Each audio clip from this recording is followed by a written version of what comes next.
OODAcast, informing your decisions with intelligence, analysis, and insight. Brought to you by the team at OODAloop.com. Hello, I'm Bob Gorley, the Chief Technology Officer of OODA LLC, and today on the OODAcast, Randall Fort. Randy spent 9 years as the Director of Global Security at Goldman. I met Randy when he was enticed to come into government, where he led one of the most highly regarded teams of analysts in the world, the Department of State's Bureau of Intelligence and Research. And Randy, you later worked at Raytheon and now at QWERX, QWERX, and have been very active in the community. You speak frequently and you're engaged in things like the AFCEA Intel Committee, where I work with you. And so thanks for coming on the OODAcast. My pleasure to be here, Bob. Thank you. Randy, there's so much I want to talk to you about, but I wanted to start at the beginning and get a bit of your foundational story. How did your career start? Well, I actually came up in politics. I grew up in Cincinnati, Ohio, and got involved in local politics back there when I was in my late teens. And it started college. I took a leave of absence to work in a re-election campaign for the local congressman, and ended up working for him for 4 years, 2 of his campaigns, and a stint in the Washington office as a legislative assistant while I was going to school at GW, getting my bachelor's degree. And then upon graduation, went back to Ohio, worked in his re-election campaign that was going on that year, and then stayed for another 18 months as his representative, as titled district representative, sort of serving as his chief point of liaison in the local community. So I kind of cut my teeth in local politics, and but I'd always had an interest in history, in particular military history, and that kind of morphed in college to the history of national security. And George Washington had some excellent classes and programs there, and was able to get a kind of a very thorough sheep dip into some of that, and that became a focus area. And you know, I took advantage of an opportunity. The George Washington was one of the schools that could nominate Henry Lou Scholars, which was a relatively nascent program at that time. But I received one of the fellowships, went to Japan for a year, and served as a member on the staff of a member of the Japanese Parliament. So I was the first foreigner ever to work in the office of a Parliament member in Japan, in the Diet. And that was a fascinating experience, along with a lot of travel in Asia. Came back to the States in early '82. I managed to land a job at the White House, doing as junior staff member on the then reconstituted President's Foreign Intelligence Advisory Board, what is now called just the President's Foreign Intelligence Advisory Board.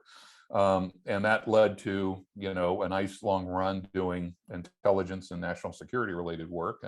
And then, you know, I'm a little bit of a hybrid, you know, in and out of government. So I did about 12 years in government, then I had about 15 years in the private sector, TRW, Goldman, as you mentioned. And in '06 was offered the opportunity to go back to State Department and serve as Condoleezza Rice's head of intelligence. And I took that opportunity and served her for 3 years.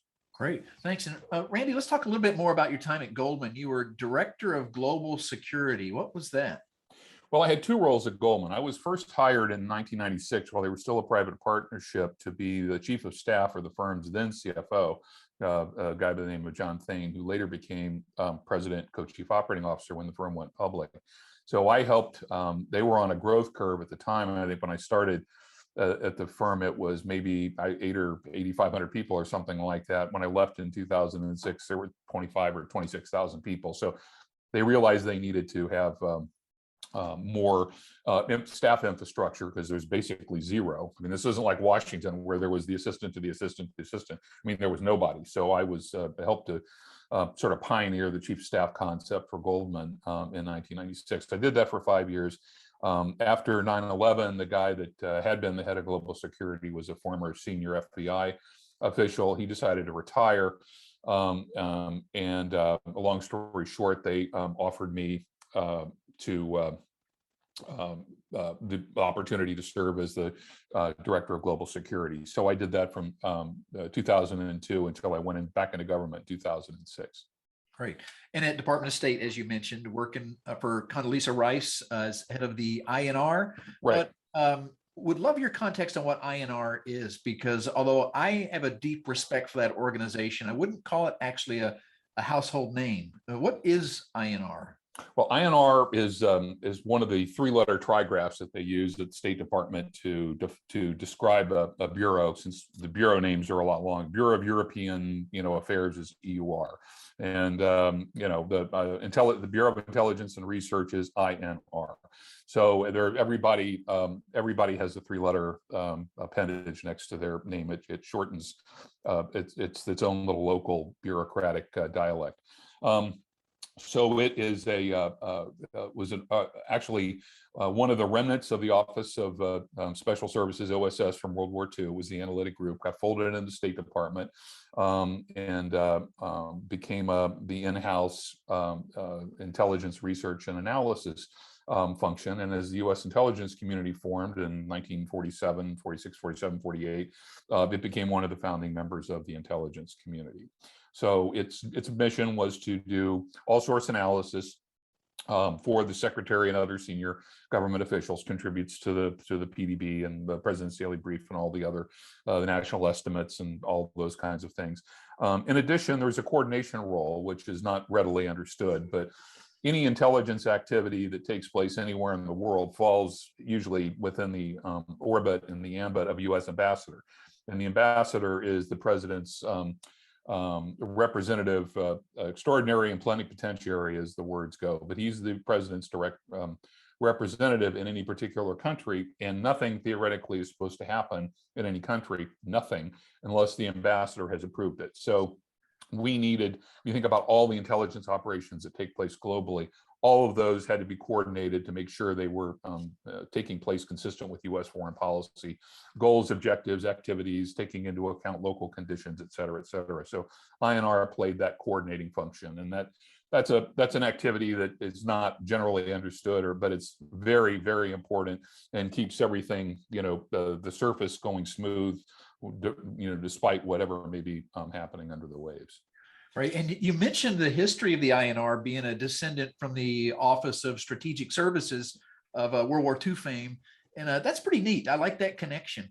And there's my impression of that outfit is it was always small, agile, and you may just have a couple experts on one country, but those couple experts have been doing that for years and have a lot of, extensive continuity on the people and the culture and the dynamics and the desires of the leaders of that nation, making it really a high-powered group. You're absolutely right, Bob. I can think of a couple of instances. I remember we had an office of political military analysis, and I had one guy in that shop that was responsible for military analysis of the entire Middle East. And he told me he went to a meeting, an interagency thing. He was sitting next to to a guy from CIA who was their Libyan SAM-6 radar expert. So CIA could actually slice the salami so thin that they would have a single person whose sole job in life was to look at Libyan SAM-6 radars. That's it. That's all he did. My guy covered everything from Morocco to Pakistan, 100% of everything, whether it was SAM-6 radars or order of battle or whatever it was. So that was kind of the difference. We were thin, but we were deep.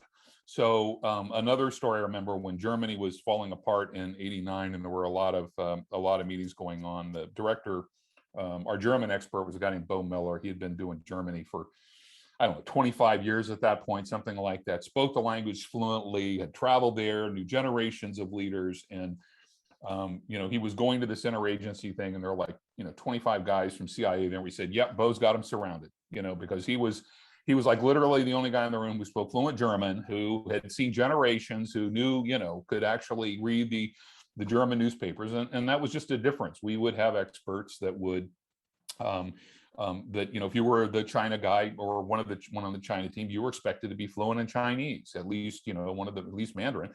And have traveled there and have extensive contacts. And other agencies would, after 24, 36 months in a role, well, we're going to rotate you out and we're going to send you to do something else. And so the ability to go deep and develop that lifelong experience and deep feel for the cultures and the history and the politics was sometimes a challenge for other agencies, but it was part of the bread and butter for INR. It seems like there's some lessons here for any organization, including commercial organizations that want to have an intelligence activity. You're going to need your own people, but will you need those kind of people who are the super deep experts, or you may want to outsource that to someone else? Or you may decide, depending on your business, that you have to have that deep internal expertise. And if so, you need to resource for it because you'll need. Yeah, I think you're right. I think there's no one size fits all. It really, if you have a core business and critical no kidding interests in a particular part of the world, then maybe you want to have that kind of expertise in house. But you certainly want to have access to it if you decide to outsource it, to know that you've got a group or a company, a function that you can turn to, or your own stable of say academic experts or something like that you can source for key markets. When I was at Goldman, we used to do that, sign up consultants in different areas, find the expert guy on country X or capability Y or technology Z, whatever that might be, and sign them to a contract with all the NDAs and everything. So the fact that we were asking questions about country X or technology Y would not roil the markets. And I think everybody has to decide for themselves, every enterprise, what are those capabilities, and then make those resource allocation decisions. Right. Randy, I also want to ask your views on the cyber threat, because you, like me, have watched this grow somewhere between your time at Goldman to your time at INR. Cyber became a serious threat to the large financial institutions, to governments. Now it is like the dominant way of conflict, it seems, and would love your view on the nature of the cyber threat right now. Well, I got my first, I was aware of cyber from, having read the Gibson novels back in the 90s and Cuckoo's Egg and all that, Cuckoo's Nest, all that stuff. And when I was at Goldman, I remember, this was before I became Director of Global Security, I was in a meeting where the CISO was reporting that, just kind of matter of fact, that the firm was being subjected to like 10 million intrusion attempts against our network a day. And I kind of fell out of my chair. I thought, wow, that's a very big number.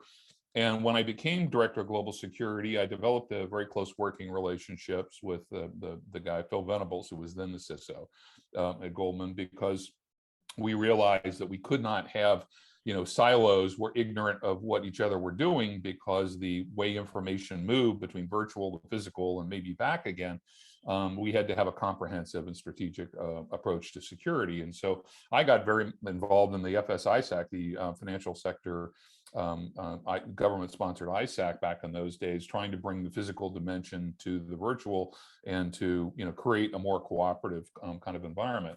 When I got to INR in 2006, I started getting briefed up, and I had one very memorable visit to another government agency and got briefed on what was going on around the world and digitally and cyber. And I was astonished. I was, as the British would say, I was gobsmacked. Almost fell out of my chair on a couple of the points of information I was being briefed on. And I realized that there was this, extraordinary level of activity.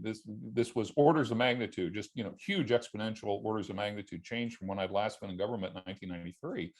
And I went back to the building, to State Department, and I started asking around, well, who has cognizance for the policy responsibility to understand the implications and help provide guidance for what was going on by other government agencies, to make sure that those activities were consistent with overall U.S. foreign policy goals. And the answer was a lot of crickets chirping. There was literally nobody that was involved. So after spending several months kind of, asking, nagging, cajoling, including conversations with the secretary and the deputy secretary, pointing out the seriousness of this issue and that it was growing, they finally decided to put me in charge. And I tried to demur because I said, look, I'm the intelligence guy. I'm not supposed to have policy responsibilities. And they're like, yeah. So it was a kind of a case of, the old, one of my favorite sayings, in the land of the blind, the one-eyed man is king. Yes. So I became the one-eyed man at the State Department on cyber policy and established the first cyber policy position and activity, and tried to get resources aligned and identified, and who had what authorities, and what people were working on cyber, and what were the issues, and what would a coordination process look like. And just we dove into that. So I in effect was dual-hatted. Chris Painter succeeded me in the Obama administration and got the formal designation. I actually did a review and I recommended, after a couple of months, for how cyber should be organized in the department. My first recommendation was create a cyber bureau, because that's the fundamental organizational building block. If it didn't want to do that, then I said you should create a special ambassador for cyber, and S/cyber as it was called. And third was, if you don't want to do any of that, then at least have a cyber policy council committee and appoint somebody to chair it. Well, they didn't want to create new bureaucracy at the time, and so nothing happened. They said, well, you just set up that cyber policy council and you be the chair. So that's what we did, and it was better than nothing. But here we are now. That was in 2006. Here we are now in 2021, and they're just kind of getting around to thinking maybe we need to have a cyber bureau. So the wheels at the State Department grind slowly, but they do grind, and eventually they'll get around to creating some form of a infrastructure that will enable them to be a little more facile and capable to deal with these cyber issues. Now, this may be a hard question because I know you're not there right now, but I wonder how those analysts at INR had to shift their mental models to comprehend cyber. Because again, if a lot of these guys have been there for decades, it hasn't been their job to be computer scientists or learn the technology or understand how this stuff really works. But now cyber is such an important part of international conflict and relations and opportunity. And I'm just wondering, do you take guys like that and train them in cyber, or do you try to bring some cyber blood into the mix? Well, we basically had to create an entirely new unit. And there were a couple of people that were able to sort of repot, particularly on the coordination side. But we basically had to go bring some go out and find some new folks that were younger and a little more fluent with the technology and the capabilities, and who were not, whose thinking had not been calcified by however many years of thinking about things in the way they were. So we did establish a new cyber office within the bureau, and not large, like nothing in INR was large, maybe half a dozen people or something like that. But and they were mostly, there were a couple of people that were brought in. There was a woman, Michelle Markoff, who had previously done critical infrastructure in a different bureau. And then when they decided to get out of that business, I brought Michelle in to handle some of the cyber policy related issues. So she was a veteran, but there were a lot of other young folks that just were eager and ready to go, and weren't hidebound by all the way, well, this is the way we've always done things, which is, that always kills me when, people are using that, especially at an institution of bureaucracy that culturally is antagonistic towards technology, as the State Department is. I mean, they've always been that way. Decades, centuries, they've been resistant. I actually was there in 1990 when the then executive secretary, who sort of runs the building, sent out an email, or sent out a memorandum, hard copy memorandum, ordaining that the State Department would not use email in 1990. We would not use, and why? Because it would disrupt our cable system and all of the matrix of all the boxes and all the legacy system that they had. And I remember reading that hard copy and just being stunned, because email 1990 wasn't a huge thing, but I've been using it for years, and I just couldn't. It's like, you got to be kidding me. Well, of course that didn't last. That was King Canute putting his scepter in the stand and telling the tide not to come in. But that was the first reaction to anything is when it comes to technology and that culture and that building is no. Their first reaction to anything is hire more foreign service officers, and not like, well, could we take the entire consular bureau and get rid of half of them with a handful of apps? Because you think about it, you want a visa to the United States, download the app. we're going to read your phone. We're going to do a deep, electronic probe and make a decision about whether you're suitable to, get a visa to come to the United States. That could all be done by apps and in seconds, fractions of seconds at zero marginal cost. And you'd have all those visa people out there stamping visas and stuff that, well, find something else for them to do. They don't need to do that anymore. But that mentality just, it doesn't exist. So they were always very slow to change technologically. It's interesting now that you mention it. I'm so glad I have my passport, because when it's time to renew, you're thrown into this, uncertain world of when will I get it back? Or, I want to travel in 3 months. So I need to apply now in the hopes, and I got to do a rush on it to get it in 3 months. Right. Yeah. Well, I mean, you can pay double or triple, and then if it's like suddenly you're got a relative overseas that's sick or died, and you got to do something. They have some workarounds that they've created, but you're right. All those procedures are firmly mired in the 20th century. The mentality and the outlook is firmly 20th century. When I was there, the then Undersecretary for Management, we were at a senior staff thing. I think it was a staff retreat out at the Early House, and he was moaning about all the mandated annual reports that the department had to make, and it was costing like $50 million a year to get these reports, produced and printed and bound and shipped and blah blah blah. And I was like, I raised my hand. I said, well, let's not do that anymore. Silence in the room. Could have heard a pin drop. Everybody looks at me. What are you talking about? I said, that's 2007. Let's just turn them all into wikis. Just turn everything into a wiki. Why would you produce a written anything if there's a report on juvenile delinquent activity in Bangladesh? Fine, just make it a wiki and put whoever was going to have to write that report in charge of that wiki, and let them keep updated. It won't be 18 months obsolete by the time the written things. It'll be up to date every single minute. And it'll save I've just saved you $250 million over the next 5 years because it'll cost nothing. Yeah. Well, what was the first reaction? We've never done that before. Well, I always do the regression analysis on that. And to save time, I say, okay, let's do the regression analysis. And now we're sitting in a cave and you're trying to argue with me, tell me why I shouldn't rub two sticks together because we've never had fire before. So where do you want to go in the history of technology between the cave and now about why we shouldn't try something? And then, well, Congress would never say, of course, Congress will accept it. They'll have up to the minute information right at their fingertips. You won't have to wait for, get something that'll be obsolete, but no, they wouldn't do it. Heads explode. We've never done that before. We can't comprehend that. So it is what it is. Yeah. You also remind me, there's an old saying, Maslow said, he who's good with the hammer thinks everything is a nail.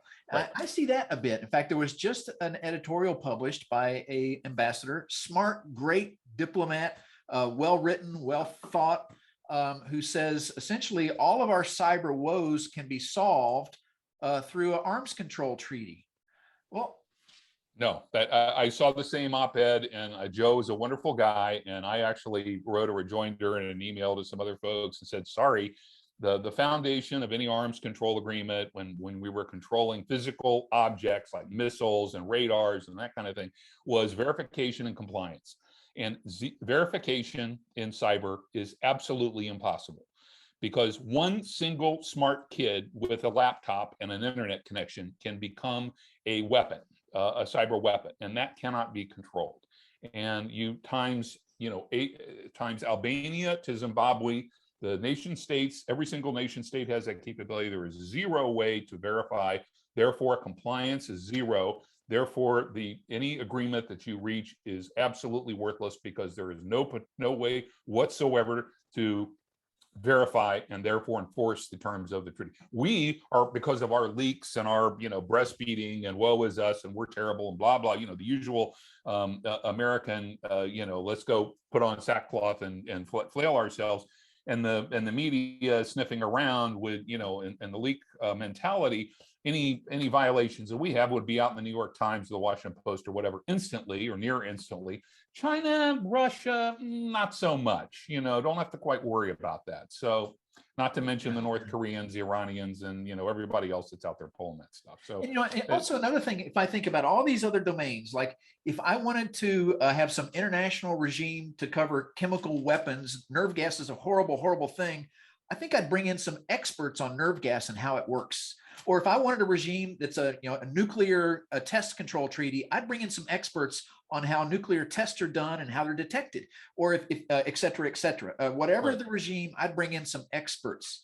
So it seems like if we're going to talk about cybersecurity, the people who talk about that should at least bother to learn what it is and how it works.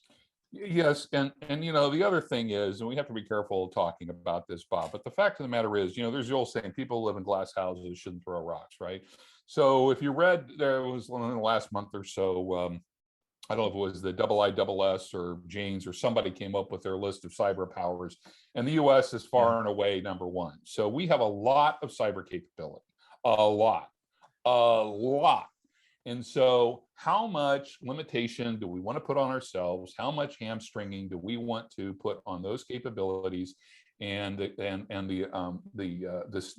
strength and the security that those capabilities give us? And I think a lot of the people that are talking about the arms control aspect, a lot of those people are former arms controller. It's what go back to your hammer and nail thing. Well, we did, I spent my career on ICBMs and MRBMs and the Glickums and the P2s, and we can whip this thing. No, you can't. Sorry, it's a completely different thing.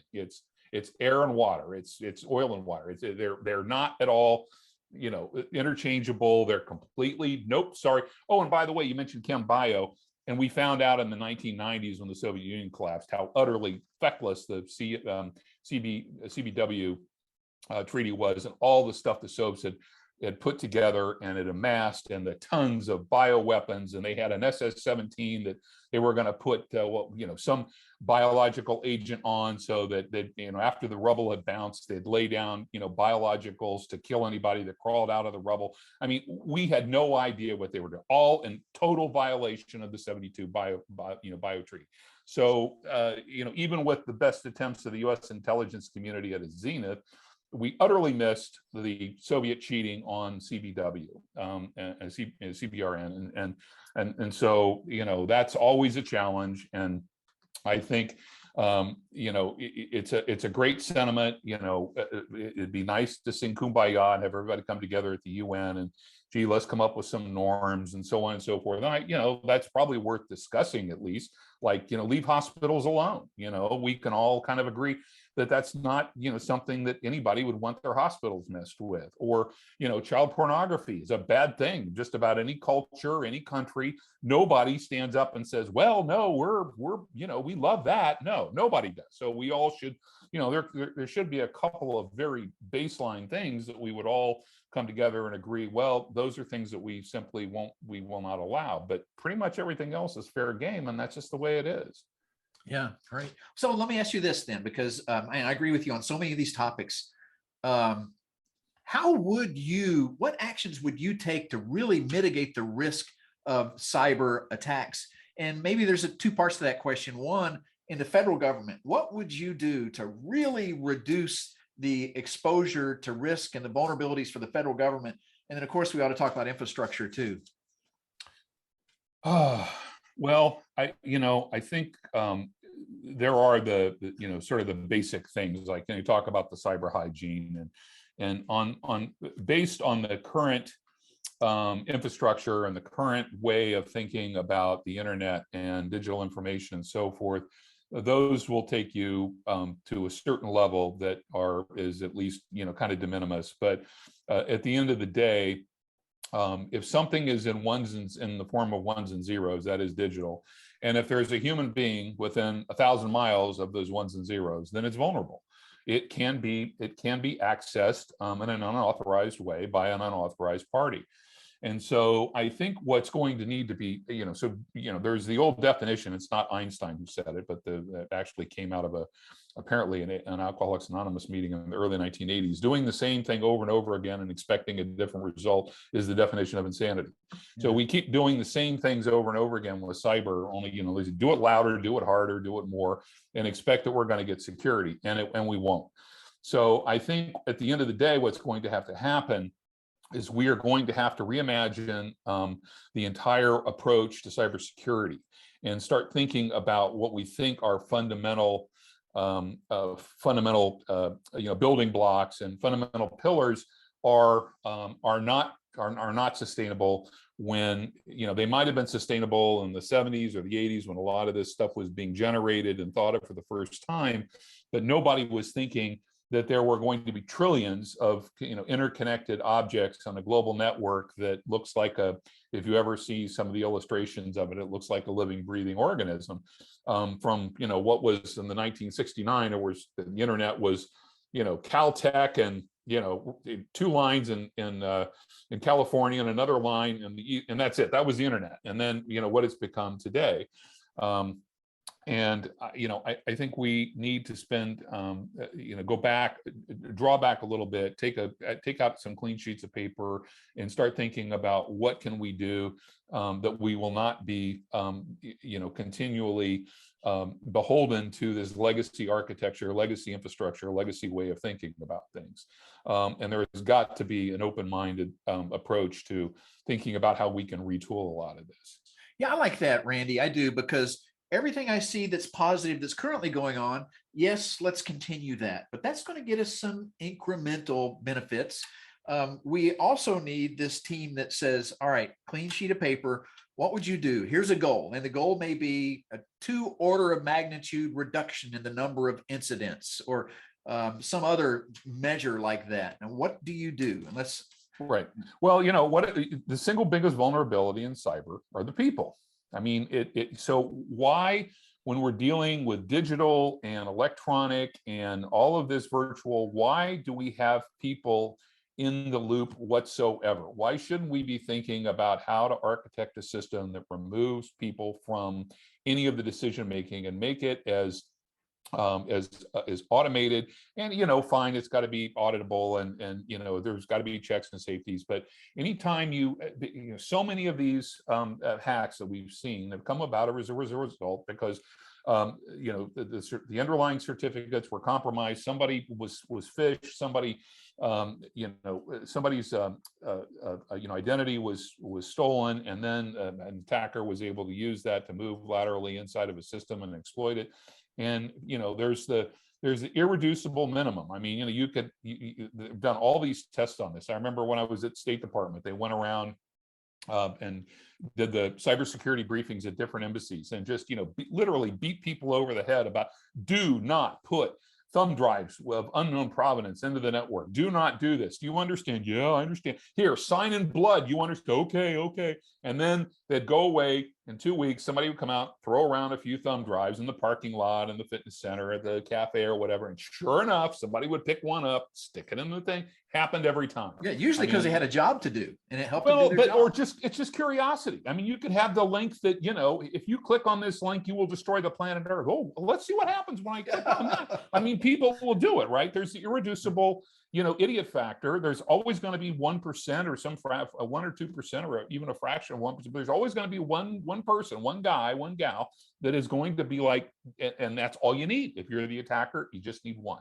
So, as it's constructed today, the defense has to be 100% perfect all the time, and the offense just needs one. And that's not a sustainable model. Yeah. Well, you have me thinking about a lot of actions we should be taking to reduce risk and improve things. And you mentioned people, and I have to agree, people are extremely important. Let me try this thesis out on you. Of all the people, there's one that is most important in any organization, and that's the leader. In fact, if you find an organization like OPM and the head of OPM just doesn't care, there's no hope. Right. Now, if the head of OPM does care, there's a lot of hard work to do, but at least there's hope. Right. And then same in industry. If you have the CEO of Colonial Pipeline and he just doesn't care, there's no hope. If he does care, there's still a lot of hard work, but there's hope. Right. So of all the people that matter, I think that the head of the organization is the one that really, really matters. Bob, I completely agree with you. And just to apparently Colonial Pipeline did not even have the CISO. I just heard that. I heard that anecdotally. I don't know I have not checked that out myself directly, but I heard that and was astonished that would even be asserted. That OPM, I know for a fact the person who was ahead of it was offensively ignorant. I mean, like not even ignorant of her ignorance, but was like told about the problem. My former employer actually went in and tried to give for free cybersecurity technology, and it was rejected because they didn't think they needed it. So they were offensively stupid and offensively ignorant. So, that's you can't, that's going to require a culture change, and maybe as the next generation of people that are not digital immigrants but are digital natives and have had digital and cyber in their mother's milk will understand the importance of it, and will. But I think that also falls to boards of director and shareholders and superior officers and so forth. Oh, you screwed that up. Yeah, you're really good. You're a really good director of whatever. You're a really good secretary of whatever. You're a really good EVP for whatever. But you screwed up the cyber, you're out, goodbye. And, if that happens enough across the board, where people then sort of, all the marmots out there kind of, peep up out of their hole and go, whoa, whoa, whoa, what's going on? They'll, suddenly get an idea that maybe they better take that seriously. So, one of my former bosses used to say people's behavior correlates precisely to their incentives. So what is the incentive structure, or alternatively the disincentives that you put in place so that cyber becomes a priority? And at this point, I think the fact is, and some of it is, if you're the CEO and your CISO, your CIO comes in and says, we got to do this, this, and this, and it's like, well, will I be secure when we do?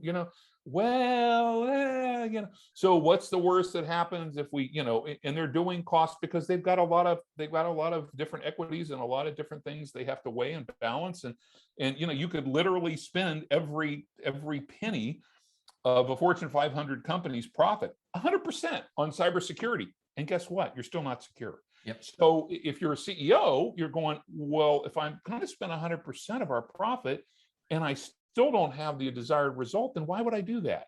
Yeah. And the answer is, of course, you won't. And so that's where I think we have to get back to what I said earlier. We have to start rethinking this and coming up with some different approaches that will actually yield, a real security outcome for the resources that are being expended. Right. Hey, Randy, I also want to spend some time getting your thoughts on technology, because we've talked about some of this stuff before, and I just really appreciate the way you look at technology overall. And maybe it's an unfair question to ask, but I would love your view on the future of technology. What's coming tomorrow? Because you look at all the exciting stuff we have today across multiple fronts, from cloud computing to mobility, artificial intelligence, the Internet of Things, and just so many benefits. And then other domains too, like the biological sciences, quantum computing, and quantum security. All of these are interesting separately, but as they all converge, it's just mind-boggling, the kind of future that's being built for us. And so first I want to ask, where do you think all of this is taking us? Well, Bob, I think you sort of just took some of the sound bites that I've been using for the last dozen years or so. When I've given talks, I try to like level set people's understanding, because we are and have been in the midst of a technology, level 5, maybe even level 6 hurricane, for the last 40 years, but in particular, say the last 20 years, at least into this century. And in a real hurricane, if you're a level 5, the winds are going at 200 miles an hour. If you put your arm out in that wind, it'll rip it off and send it through a wall. But if you're in the eye of a hurricane, it's calm, and you look up and it's blue sky, and it's the waters aren't roiling, and it's okay. We're in the eye. So we've been in the eye of this virtual technology hurricane. And on any given day, it's like you look up and, there's no big deal. It's calm, and So when I do these, when I do various lectures and things, I always try to level set. I say, we're going to do a math exercise, and we're going to count to 31 arithmetically. Okay, so 1, 2, 3, 4, 5, 6, 7, 8, 9. 28, 29, 30, 31. Fine. Okay, 1 to 31. Now we're going to count 1 to 31 exponentially. 1, 2, 4, 8, 16, 32, 64, 120, 120, et cetera, et cetera. Well, where do you get when you're at 31? You're over 1 billion. And so it's the doubling of Moore's law that we've, become, I think, one of the most profound and important laws in the history of the universe, this technology, which is dynamic, and if you believe Ray Kurzweil, it's accelerating. So the doubling of this capability that's been happening, and originally was focused on computer chips, but it's everything. It's all the things you talked about. And a lot of these things are on kind of what they call the hockey stick curve, where the development is, you remember back in the 80s, well, it was like a 16-bit computer. Okay, that's our 32-bit. Okay, well, that's nice. 64, the old, 64 Commodore 64 computer. Woo, 64. And then, whoa, I got the 128, and then the 3, whatever, and on. And now, we're at tera, at tera and giga and peta and billions and trillions and quadrillions, and the data sets have gone. I mean, all the information in the history of the world up until about 2006 or 2007, I think, or maybe 2008, all of human history was like 0.8 zettabytes of data. Well, as of 2020, there are like 33 or 34 zettabytes of data. So, that curve goes vertical at a certain point. And I think our ability to absorb that and to understand the implications, and it's any one of those technologies is astonishing. I mean, you think about the smartphone that didn't exist in 2006, came along in 2007, and now it's ubiquitous, and we kind of take it for granted. But we have the power in a little palm-sized thing like that. We have the power of nation states in our hands. We have, this is the entire U.S. intelligence community, circa 1985, in the palm of my hand for a couple $100. I mean, you want to call it digital imagery anywhere on the world. You want signals intelligence. You want human. You want analysis. You want, and not only that, but this also gives me a global megaphone. I can literally talk to the world through Twitter, Instagram, or anything else. I don't need to own a newspaper, a TV station, a radio station, and the millions and billions of dollars of infrastructure. I just download an app. Yeah. And what I say, and this is one of the problems with this, to get attention, I have to be outrageous. Because if I'm boring and bland, nobody pays attention. But if I say something really outrageous or extreme, well, oh my God, what did he just say? And then, oh, let's share this and retweet and blah blah blah. And so we're in the midst of these technology developments. And as you said, any one of them is extraordinary. But when we take all of those technologies, and when artificial intelligence meets 3D printing, meets Internet of Things, meets, whatever, and creates some entirely new, combination that we never imagined, it's hard enough to kind of just parse any one of those technologies and try to understand what the implications and what the impact of those are going to be. Yeah. It's when they mix and match and combine. You mentioned biotechnology. When you start thinking about nanobots and the enhancements that'll come in, there'll be a lot of good there. I mean, give me, if I've got a tumor, send in the nanobots and chomp, and it all goes away and flushed out, and I'm healthy as a horse, and no surgery and no chemo and blah blah blah. That'd all be great. But what about somebody taking nanobots and injecting them into a network and then freezing up, air defense over, North America or something? So, there's the technology is, I like, is neutral. It's morally neutral. You can, but that's always been the case, right? The scalpel can go in and sever out a malignant tumor. It can also, you can jam that in somebody's heart and kill them. It's the intent behind the use of the technology that is the issue. But the capabilities are growing and super empowering what used to only be the capability of nation states to now even weak and otherwise, ridiculous countries like North Korea can play in the big leagues when it comes to cyber and some of these technologies. They don't, you don't need, well, they have nuclear weapons, but you can now have disproportionate capability, strength, leverage without a huge investment. And that's unprecedented too.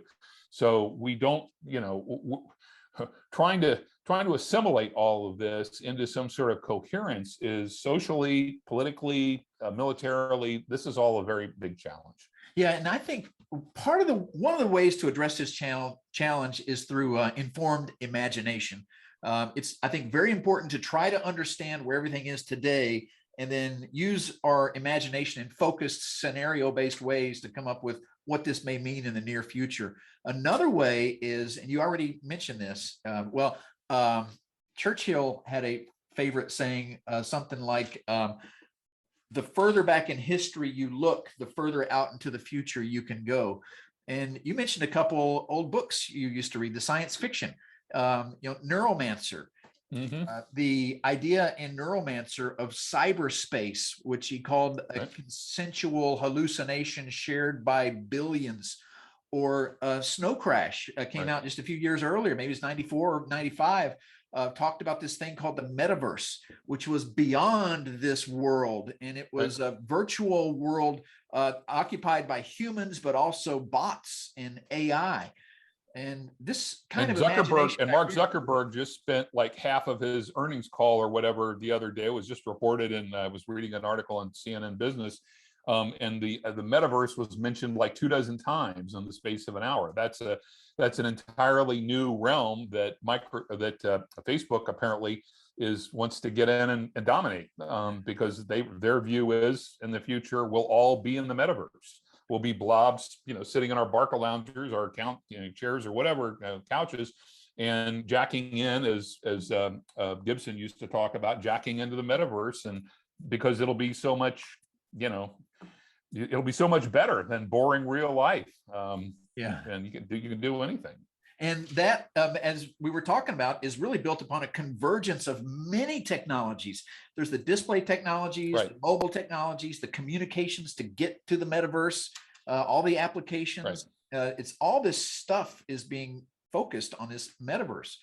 And it's going to present. And that raises, I think, a major geopolitical problem and challenge. Who's going to control? And it's very, very basic. Who will control reality? We always just think about controlling the high ground. In the physical world, if you're on the high ground, you have the advantage over an attacker. And who will control reality? And what we've seen now with all of the disinformation that the Russians and the spamming and the attempt to sow confusion and dissent and so forth in the West, I keep calling them SOVs. I mean, Russians, to me, still interchangeable. A bunch of KGB thugs are still running that country, and what the Chinese are doing, but the Iranians and a lot of others, we're vulnerable to that. And people, it goes back to early on. Well, I read it on the internet. It must be true, and people. I don't know. There's this willingness to accept what people get off these websites, no matter how preposterous or specious or whatever, with very little critical thought. And then we get into the whole education system. And is critical thought even allowed to be taught anymore? No, we're not going to teach critical thinking. We're going to teach you what to think. And you can be a little PC zombie and and be woke, and that's sufficient without asking hard questions and thinking hard thoughts. So again, that we can, I don't know how to hold back the tide on this, Bob. It's I don't either, but let me ask it this way, because both of us have time in the intelligence community, and I could hypothesize or theorize that the intelligence community never adapted fast enough to the internet revolution. They're still trying to figure out the internet revolution. Now we're layering on top of that this metaverse. How long will it take the intelligence community to adopt and adapt to what they need to be in this world of the metaverse? You have any views on that? I've been a part of the intelligence community one way or the other for most of the past 40 going on, I don't know, 45 years, something like that. I haven't quite given up, because the one thing I know is, from my experiences, there's always another door beyond which something is going on, which would really stun and amaze you if you actually knew what it was. So setting that aside, that there's a little group, small group, that actually gets it and is working on something that will really be significant. But the mass is, the intelligence community is a 20th century construct. It still is. I think the kindest thing that could happen to the intelligence community would be for the president or the DNI or whatever to say, you know what, you've got somewhere between a 25 and a 50% budget reduction. Now you've got 18 months to put that into place. And as a result, they would instantly be forced to go out and start using commercial tools and apps and things that they have denigrated or ignored And the security clearance process is a perfect example of that. You fill out an umpteen page long form, it goes to somebody, they take it out, they make phone calls, they knock on doors, blah, blah, blah, versus reading my phone. What you could do in a second. There's actually companies out there, lending companies that have come up with algorithms. There's one called, I think, Tala, read about it a few years ago. They look at 10,000 data points on an individual's phone. And you agree, you download the app. Yes, I hereby consent and permit this electronic, search and analysis to take place. Disclosure and consent. We are going to digitally probe you and you are okay with that, right? Yes, I am, because I want to get my loan. So they probe 10,000 data points, and in less than a second, you get a decision about whether or not you're worthy of having a loan. Well, I submit that that's not too far removed from whether or not you're considered suitable to hold a security clearance. Maybe there's a different set of data. The intelligence community is even, curious about this. I've been saying for like a decade, where is the R&D to focus on the digital fingerprints and the digital profile of individuals and how that should be thought about as suitable for holding security clearance? Crickets, nothing. So there's the intelligence, and that's just one little aspect, but that's also, it's a black hole. Billions of dollars have been wasted on a system that doesn't give you a useful outcome. There are billions of dollars of foregone. The opportunity cost of people sitting on the bench who haven't gotten their clearances because they're waiting for this specious and utterly obsolete medieval process to take place. And there's just well, that's the way we've always done it. We've slaughtered the goats and we look at the entrails, and why would we want to change that? And so I think unless forced by something as draconian as a major resource reallocation, then because the answer in the intelligence communities and government in general, the answer to any problem is we need more money and more people. And it's never, maybe we need to introduce some technology that would actually take costs out of, which is what any company would do. Yeah. We need to introduce some technology that will remove costs, speed up efficiency, give a greater ROI, a better outcome for our customers, et cetera, et cetera. No, it's what's the question? I don't know I don't care what the question is. The answer is more people and more money. So, recently there's been this thing about we need a Bureau of Cyber Census Information, cyber data. Really? We need another office? How many hundreds of thousands of people work at DHS right now? They can't take 25 people out of the couple 300,000 people at DHS and say, you 25 are now going to be responsible for compiling cyber information data. Why does that require more bureaucracy? And well, we're going to need to go out and hire more people, and we'll need a new budget line for that. And no, just go find some people that know how to crunch numbers. And if they can't do it, I'll write it up on an envelope. Here's what you need to be looking for. This isn't hard. But the first reaction is, more bureaucracy. Big surprise in the land of government here inside the Beltway. The answer is always more bureaucracy. Yeah, which means if and everything you're describing, by the way, makes a lot of sense. But that makes sense for what we currently have, and is not even positioning us for going forward. Absolutely.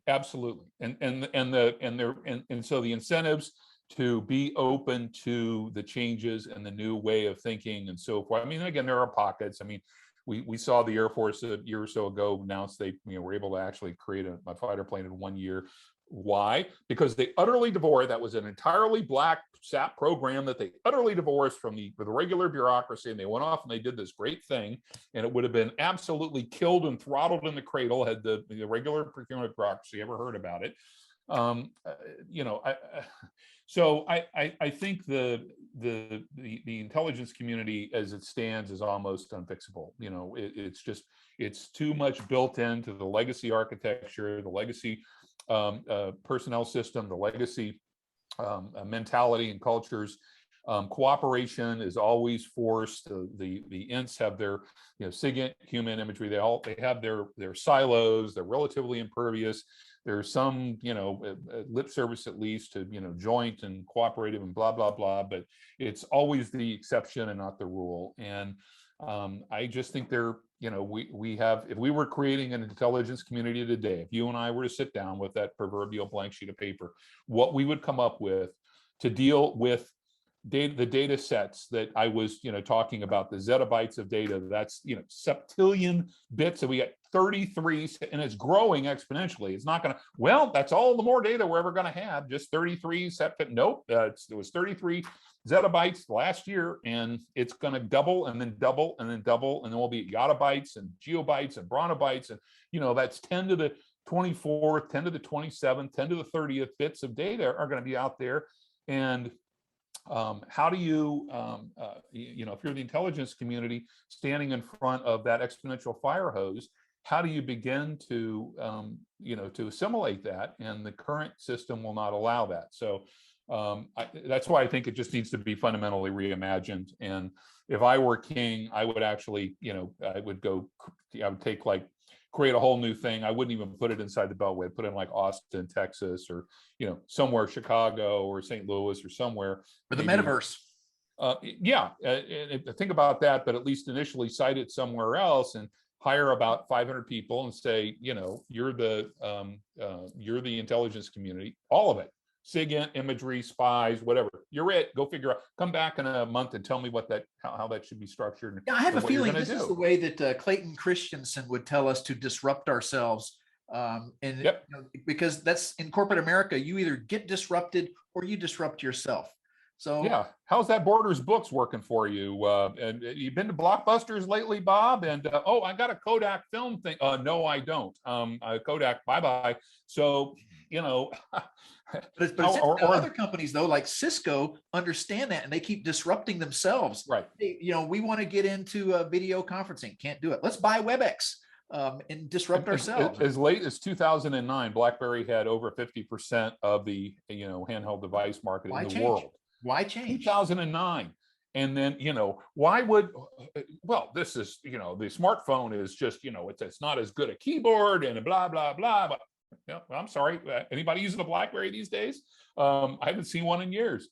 And they owned it. I mean, I had one of the first BlackBerrys. I was at Goldman. We were an early investor in RIM. And I had one of the first couple of thousand BlackBerries that existed. Because the exec office at Goldman had these things. I was an object of curiosity in like 1998, just standing around, poking in my BlackBerry. And then, now it's ubiquitous, not BlackBerries, obviously, but no, there is. But it goes back to what I'm saying earlier, Bob. Right now, the intelligence community, well, anywhere in government, but we're talking about the IC. There are no incentives to change. In fact, the incentives are all the reverse. The incentives are to be risk averse. Don't rock the boat. Don't roil the water. Don't take a risk. It may fail. That'll be a blot on your record. You're doomed, and don't do it. So if we were to change if we were to find a first lieutenant or a captain and look for somebody that does something, and then look over, Captain, you're now a colonel. You just went from captain to colonel. You're now an 06, or you're GS9 or something. You're now a GS15, Bob, because you just accomplished. All the other little marmots out there will come up out of their holes and look around. Whoa, what just happened? What? Who? He got what? You get what you incentivize. And so if we want to have people be open to these things, we have to peel back some of the layers of the culture and stop incentivizing risk aversion and sloth and unwillingness to change and all of that, and start incentivizing the things we say we want. I mean, the lip service is all, oh, well, we're 21st century and we want, yeah, but nobody's actually, once you get past the talking points and the press release and the big public announcement by an agency head or something, it never changes. Right. So you change the underlying incentives so that people actually see, yep, you're going to get paid, promoted, moved into better assignments, whatever, figure out what the incentive structure is and what's possible in any particular agency or bureau, whatever that might be. And then actually align that with what you say you want. And then over time, you'll actually, start to see some of those results, because people are basically economically rational. I mean, they're going to do what they're going to do. They'll be conservative if that's what they're being incentivized to be. But if they think they can, get ahead significantly, if I can go from captain to colonel by doing one bold thing, well, shoot, maybe, I mean, not everybody, but you just need a couple of people that are going to hey, I'm going to roll those dice because I think being a colonel at like 27 years old would be pretty cool. Yeah. And, without having to wait 20 years to make that rank, right? So, I'm kind of exaggerating for effect here, but there does need to be changed. It could be done. It could be done. I mean, this is not, just, well, that's the way we've always done it. Yeah. That's the reason, whenever I hear that, that just sets my, it sets a hair on. If that's the way you've always done it, that's the first reason why you should think about stop doing it. Yeah, right. Hey, Randy, I really appreciate the time today. You've given us so much to think about, and I'll be noodling on this for quite a while, and we'll be writing up the show notes to capture as much of this as I can. I do have one final question for you. As we think about all of this and this bright future we're building, what would your advice be for the youth of today? What kind of things should our youth be studying to maximize their opportunity in the future? Well, there's a couple of ways to think about that. One, on a sort of a just nuts and bolts way, is I think that any kid today starting in, kindergarten or first grade or whatever the appropriate first level would be, should be getting coding skills taught just like reading, writing, arithmetic, and any other English, any other the basic subjects that are being taught, and along with that, then an understanding of how the technology works, and that should be a part of education, not as a nice to have and an add-on. Well, when you're in college, you take your Fortran course, or no. I mean, it should be like treat coding like a foreign language, and start teaching it at the earliest possible age. That's sort of a nuts and bolts thing that I think will then orient, and so by doing so, then the underlying technology will be less of a mystery to the mass of people. That, I mean, look, some people will be ace coders, others will, just like foreign language or anything else. Some kids are good in math, some aren't. Some kids are good in English and reading, and others aren't. I mean, you'll have your bell-shaped curve, but at least there will be that underlying, I think, a better underlying understanding. The other thing is, I think we just have to be encouraging, and not be so hidebound, and encourage kids to let their imaginations roll, because the best, as we were talking about Gibson got it right in the late 80s and 90s about his imagination, and writings are closer to the reality that we're in today than anybody that was in the intelligence community doing their global annual forecast for 5 years, all of which completely missed the boat, because in those analyses, well, the future is going to be exactly like today, except 0.005% different.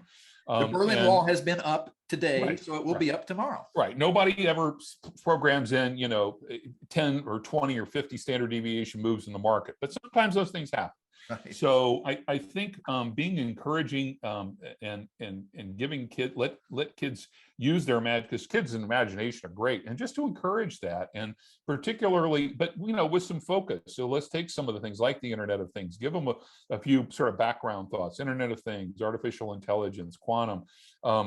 Give them the ABCs of what any of those things might be, and then let them go off to the races and think about, because we'll be astonished, I think at ideas that come out of because they'll be so unconstrained by well, I'm not allowed to think that's outside the box, and I'll be punished if I dare challenge the orthodoxy. I'll be written out of the tribe. Yeah, kids are like, yeah, great. So having that be a part of the opportunity in their education to do that, I think would be also useful. Great point. Randy, thanks for all this. Really appreciate your time. Happy to do it, Bob. Thanks so much. All right. Thanks for listening to this OODA Loop production. For the latest analysis on cybersecurity, technology, and global risks, please visit www.oodaloop.com.